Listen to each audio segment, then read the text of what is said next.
Hi, ഇന്നൊരു fruit കേക്കിൻ്റെ റെസിപ്പിയാണ് കേട്ടോ പറഞ്ഞിരുന്നത്. നല്ല ടേസ്റ്റ് ആയിട്ടുള്ള കേക്കാണ്. ഈ ഒരു ഡ്രൈ ഫ്രൂട്ട്സ് ഒക്കെ ഇഷ്ടമുള്ളവരാണെന്നുണ്ടെങ്കിൽ തീർച്ചയായിട്ടും ഇഷ്ടപ്പെടും ഒരു കേക്ക്.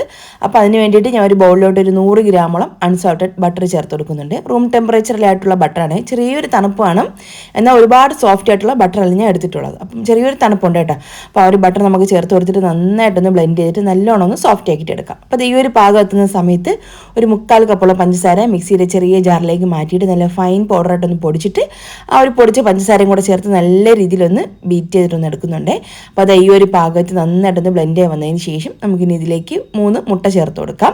അപ്പോൾ ഓരോ മുട്ട വീതം ചേർത്തിട്ട് വളരെ ലോ സ്പീഡിലൊന്ന് ബീറ്റ് ചെയ്തിട്ട് വേണം എടുക്കാൻ വേണ്ടിയിട്ട്. അപ്പം നമ്മളെല്ലാ മുട്ടയും കൂടെ ചേർത്തിട്ട് ഒരുപാട് സ്പീഡിലങ്ങ് അടിച്ചെടുക്കരുത്. ഓരോ മുട്ട വീതം ചേർത്ത് ഓരോ പ്രാവശ്യം വളരെ ലോ സ്പീഡിലൊന്ന് ഇതുപോലെ ഒന്ന് ബ്ലെൻഡ് ചെയ്തിട്ടെടുക്കാം. അപ്പോൾ ആ മുട്ടയെല്ലാം നന്നായിട്ടൊന്ന് യോജിച്ച് വരണം. ആ ഒരു കാര്യം കൊണ്ടൊന്ന് ശ്രദ്ധിക്കണേ.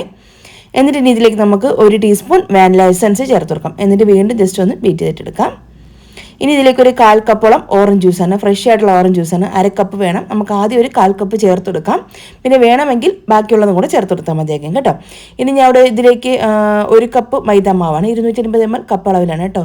1 കപ്പോളം മൈദ മാവ്, പിന്നെ അതിലേക്ക് 1 ടീസ്പൂണോളം ബേക്കിംഗ് പൗഡറും 1/4 ടീസ്പൂൺ ബേക്കിംഗ് സോഡയും കൂടെ 2-3 തവണ ഒന്ന് അരിച്ച് വെച്ചിട്ടുള്ള ഡ്രൈ ഇൻഗ്രീഡിയൻസ് ആണ് കേട്ടോ. അതും കൂടെ നമുക്കിനി ഇതിലേക്ക് ചേർത്ത് കൊടുത്തിട്ട് നന്നായിട്ട് എല്ലാം കൂടി ഒന്ന് ഫോൾഡ് ചെയ്തൊന്ന് യോജിപ്പിച്ചിട്ടെടുക്കാം. ഒന്നുകിൽ ആ ഒരു ബീറ്റർ വെച്ചിട്ട് വളരെ ലോ സ്പീഡിലൊന്നും എല്ലാം കൂടെ ഒന്ന് യോജിപ്പിച്ചെടുത്താൽ മതി, അല്ലെങ്കിൽ ഇങ്ങനെ ഒന്ന് റെഡിയാക്കി എടുത്താലും മതി കേട്ടോ.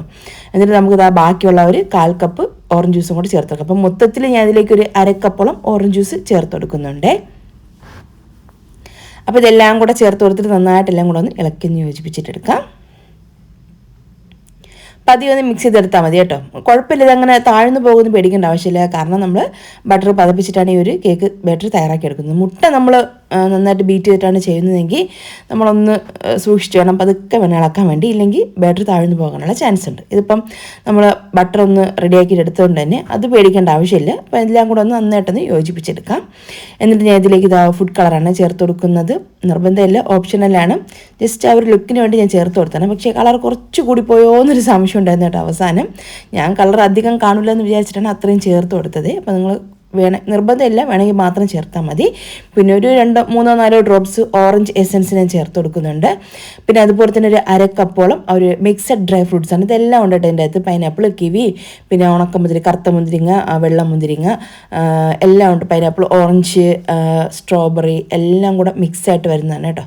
അപ്പോൾ ആ ഒരു മിക്സഡ് ഡ്രൈ ഫ്രൂട്ട്സ് ആണ് ചേർത്ത് കൊടുക്കുന്നത്. 1/2 കപ്പാണ്. പിന്നെ ഈ ഒരു ഡ്രൈ ഫ്രൂട്ട്സ് ചേർത്തപ്പം ഞാൻ ശ്രദ്ധിച്ചില്ല, എന്ന് വെച്ചാൽ ഞാൻ സാധാരണ അങ്ങനെ ചെയ്യാറുണ്ട്. ഇപ്രാവശ്യം ഞാൻ എന്തോ അതങ്ങ് ശ്രദ്ധിക്കാതെ അങ്ങ് നേരെ ഡയറക്റ്റ് എടുത്ത് ഇട്ട് കൊടുത്തതാണ്. ഒരു 2 ടേബിൾ സ്പൂൺ മൈദ മാവ് എടുത്തിട്ട് നമ്മളൊരു അരിപ്പിലേക്ക് ഈ ഒരു ഡ്രൈ ഫ്രൂട്ട്സ് ഇട്ടിട്ട് അതിലേക്ക് നമ്മൾ ഈ ഒരു ഡ്രൈ ഫ്രൂട്ട്സിൻ്റെ കൂട്ടുണ്ടല്ലോ അതിട്ടിട്ട് ഒന്ന് മിക്സ് ചെയ്ത്, ഡ്രൈ ആയിട്ടുള്ള ഒരു മൈദ മാവ് എടുത്തിട്ടാണ് ഒന്ന് മിക്സ് ചെയ്തതിന് ശേഷം ആ ഒരു പൊടി അങ്ങ് കളയണം. ആ ഒരു മൈദ മാവ് കോട്ട് ചെയ്തിട്ട് എടുത്തിട്ടുള്ള ആ ഒരു ഡ്രൈ ഫ്രൂട്ട്സ് വേണം നമ്മൾ ഇതിലേക്ക് ഇട്ടിട്ട് നന്നായിട്ടൊന്ന് മിക്സ് ചെയ്തെടുക്കാം. അപ്പം അടിയിലോട്ട് പോയി അടിയാതെ എല്ലാ ഭാഗത്തും അവിടെ ഇങ്ങനെ കിട്ടൂലേ, ആ ഒരു രീതിയിൽ കിട്ടിയെങ്കിൽ. പക്ഷേ ഞാൻ സംഭവം അതങ്ങനെ ചെയ്യാതെ അങ്ങ് ഡയറക്റ്റ് ആയിട്ട് അങ്ങ് ഇട്ട് കൊടുത്തിട്ട് ജസ്റ്റ് ഒന്ന് മിക്സ് ചെയ്തിട്ട് ഞാൻ അത് പാനിലോട്ടൊന്ന് ഒഴിച്ചു കൊടുക്കുന്നുണ്ട്. ഒരു 9 ഇഞ്ചിൻ്റെ ട്രേ ആണ് കേട്ടോ. ബട്ടർ ഷീറ്റൊക്കെ ഒന്ന് റെഡിയാക്കി വെച്ചിട്ടുണ്ടായിരുന്നു. അതിലേക്ക് നമുക്ക് ഇതായി ഒരു ബാറ്റർ ഫുള്ളായിട്ട് അങ്ങ് ഒഴിച്ചു കൊടുക്കാം. എന്നിട്ട് നന്നായിട്ടൊന്ന് തട്ടി നിരത്തി കൊടുക്കാം കേട്ടോ.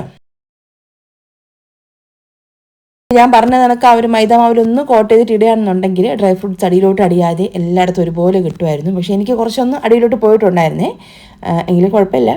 പിള്ളേർക്ക് എളുപ്പമായിരുന്നു പക്ഷേ പറക്കി കളയാൻ വേണ്ടിയിട്ട്. കുട്ടികൾക്ക് വലിയ താല്പര്യമില്ല കേട്ടോ ഈ ഒരു ഡ്രൈ ഫ്രൂട്ട്സ്. വെറുതെ കഴിക്കാനാണെങ്കിൽ ചിലപ്പോൾ ഇഷ്ടപ്പെടുമായിരിക്കും. ഇത് ടൂട്ടി ഫ്രൂട്ടി അല്ലല്ലോ, ചെറിയ പുളിപ്പും മധുരമൊക്കെ അടങ്ങിയിട്ടുള്ള ഒരു ഫ്രൂട്ടാണല്ലോ. എന്നാൽ എല്ലാവർക്കും ഇഷ്ടമാവാതെ ഇരുന്നിട്ടില്ല. ചിലർക്ക് ഇഷ്ടമായിട്ടുണ്ട്, ചിലർക്ക് ഇഷ്ടമായിട്ടില്ല. അങ്ങനത്തെ ഒരു കേക്കാണ്. ഒരു കേക്കിൻ്റെ സ്പഞ്ച് വന്നിട്ട് സൂപ്പർ ടേസ്റ്റ്. നമ്മൾ ബട്ടറിൽ ചെയ്യുന്നതുകൊണ്ട് തന്നെ അതിൻ്റെതായ ഒരു ഫ്ലേവറും നല്ലൊരു സ്മെല്ലുണ്ട്. അതൊരു ഐസ്ക്രീമിൻ്റെയൊക്കെ ഒരു ഫ്ലേവർ ഉണ്ടായിരുന്നു കേട്ടോ ആ കേക്കിന്.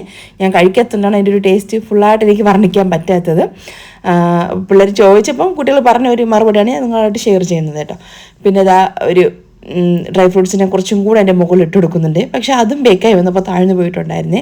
അപ്പോൾ അതും മുകളിലോട്ട് ഇരിക്കും എന്നൊക്കെ വിചാരിച്ചിട്ട് അങ്ങനെ ഇട്ട് കൊടുത്താണ്. പക്ഷേ ബേക്കായി തുടങ്ങുന്ന സമയത്ത് അതും അങ്ങ് താഴോട്ട് പോയിട്ടുണ്ടായിരുന്നു. അപ്പോൾ എന്തായാലും ഞാൻ അതൊക്കെ ഞാൻ മുകളിൽ ഇതുപോലെ ഇട്ട് കൊടുത്തിട്ട് ഒരു 150 ഡിഗ്രിയിൽ പ്രീഹീറ്റ് ചെയ്തിട്ടുണ്ട് ഓവൻ. അപ്പോൾ ആ ഒരു 150 ഡിഗ്രിയിൽ തന്നെ ഒരു 30 മിനിറ്റ് ഞാൻ ഒന്ന് ബേക്ക് ചെയ്തെടുക്കുന്ന കേക്കാണ് കേട്ടോ. വേണമെങ്കിൽ നമ്മൾ ഫ്രൂട്ട്സ് ചേർത്തതുകൊണ്ട് വേണമെങ്കിൽ 170 ഡിഗ്രിയിലോട്ട് വെക്കാം. പക്ഷേ ഈ ഒരു ടെമ്പറേച്ചർ എനിക്ക് ഓക്കെ ആയിരുന്നു, കറക്റ്റായിട്ട് ബേക്കായി കിട്ടിയിട്ടുണ്ടായിരുന്നു. നല്ല സോഫ്റ്റ് ആൻഡ് മോയിസ്റ്റ് ആയിട്ടുള്ള കേക്ക് തന്നെയായിരുന്നു. അപ്പോൾ ഞാൻ അത് ബേക്ക് ചെയ്ത് എടുത്തിട്ടുണ്ടേ. നല്ല സോഫ്റ്റ് നല്ല ടേസ്റ്റ് ആയിട്ടുള്ള നല്ല സ്മെല്ലായിരുന്നു കേട്ടോ ഒരു കേക്ക് ബേക്ക് വരുന്ന സമയത്ത്. അപ്പോൾ ഒന്ന് തണുത്ത് വരുന്ന സമയത്ത് നമുക്കിത് ഒരു ട്രെയിൽ നിന്ന് മാറ്റിയിട്ട് ഒരു വേറെ റാക്കിലോട്ടൊന്ന് ഇട്ട് വയ്ക്കാം. അപ്പോൾ നന്നായിട്ടൊന്ന് തണുത്ത് കിട്ടും. തണുത്തതിന് ശേഷം മാത്രം കട്ട് ചെയ്താൽ മതി. നമ്മൾ ഫ്രൂട്ട്സൊക്കെ ചേർത്തോണ്ടേ പെട്ടെന്ന് പൊടിഞ്ഞു പോകാനുള്ള ചാൻസ് ഉണ്ട്.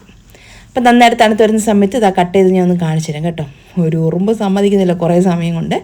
അപ്പോൾ ഞാൻ അതൊന്ന് കട്ട് ചെയ്തെടുക്കുന്നുണ്ടേ. വലിയ പ്രതീക്ഷയായിരുന്നു കേട്ടോ ഇടയ്ക്കിടയ്ക്ക് ഫ്രൂട്ട്സൊക്കെ ഇങ്ങനെ കിടക്കുന്നത് കാണാൻ വേണ്ടി. എല്ലാ കളറിൻ്റെ ഇടയ്ക്ക് ഒരു പച്ചയും ചുവപ്പൊക്കെ കിടക്കുന്നത് കാണാനുള്ള ഒരു ആകാംക്ഷയിൽ കട്ട് ചെയ്ത് നോക്കുന്നതാണ്.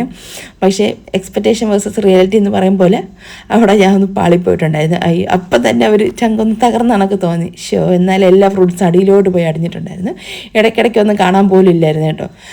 കുഴപ്പമില്ല, എന്തായിരുന്നാലും ടേസ്റ്റ് ഓക്കെ ആയിരുന്നു. അപ്പോൾ നിങ്ങൾ ചെയ്യുന്ന സമയത്ത് ഞാൻ പറഞ്ഞ കാര്യങ്ങൾ ചെയ്യുന്നുണ്ടെങ്കിൽ കേട്ടോ, അങ്ങനെ നിർബന്ധമായിട്ട് ഞാൻ ചെയ്യണമെന്നൊന്നും പറയില്ല. ആർക്കെങ്കിൽ താല്പര്യം ഉണ്ടെങ്കിൽ ഈ ഒരു കേക്ക് ചെയ്ത് നോക്കണം എന്ന് താല്പര്യം ഉണ്ടെങ്കിൽ ഞാൻ പറഞ്ഞ രീതിയിലൊന്ന് ചെയ്താൽ മതി. അപ്പോൾ ഫ്രൂട്ട്സ് എല്ലായിടത്തുമായിട്ടൊന്ന് കിട്ടും. അപ്പോൾ അതേ ഒരു കുഞ്ഞു റെസിപ്പിയും വീഡിയോ ഒക്കെ നിങ്ങൾക്ക് ഇഷ്ടമായിട്ടുണ്ടെങ്കിൽ മറക്കാതെ തന്നെ നമ്മുടെ പേജ് ഒന്ന് സപ്പോർട്ട് ചെയ്യണേ. അപ്പോൾ വീഡിയോ കണ്ട എല്ലാ കൂട്ടുകാർക്കും താങ്ക്സ്.